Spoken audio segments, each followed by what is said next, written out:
an understanding of exactly what it is Russia and Putin are doing, and it's pretty straightforward.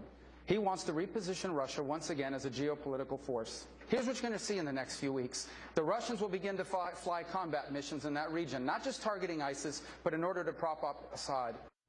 How about that?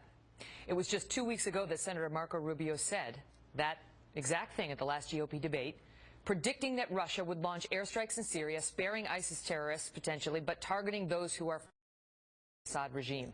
A prediction we saw unfold earlier today. Joining me now, Republican presidential candidate, Senator Marco Rubio. Senator, you nailed it. I mean, that's exactly what we're now seeing. How did you know that was going to happen? Well, it was quite predictable. It had already been reported in the media that the Russians were positioning air assets in Syria, and it was clear why. They were propping up Assad.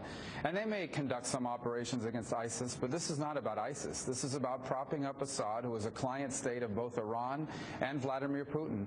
And it's about something even broader, and that is showing the world that Russia is now a power broker in the Middle East, and the message they're sending is they're actually more reliable than America under Barack Obama. So this is a multifaceted plan by Vladimir Putin to prop up Assad, but more importantly, to replace America as the most important outside power broker in the region, and that's the purpose of these airstrikes. How big a setback is this to the United States and our allies in the region? Well, it diminishes America's importance. In the eyes of the world, we're beginning to look like a junior partner under Barack Obama. You saw that this week play out at the United Nations. And nations in that region, Saudi Arabia, Egypt, Turkey, Jordan, and others, look and say, you know, America, we've had a tough time getting them under Barack Obama to do anything meaningful. In fact, all they talk about is what they're not going to do or how they're going to get out of here.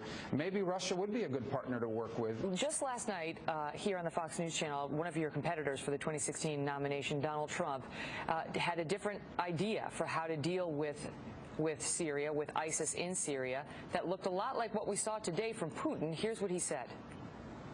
Putin is now taking over what we started, and he's going into Syria, and he frankly wants to fight ISIS, and I think that's a wonderful thing. Once Putin gets in and fights ISIS on behalf of Assad, Putin runs Syria. He owns it. He'll never. All right, okay, fine. I mean, you know, we can be in Syria. Do you want to run Syria?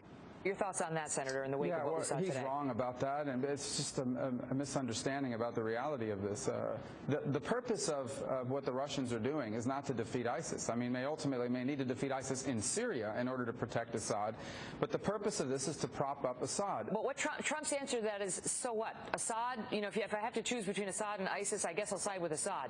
Assad is a brutal dictator, but he's worse than that. This is a man who gassed his own people.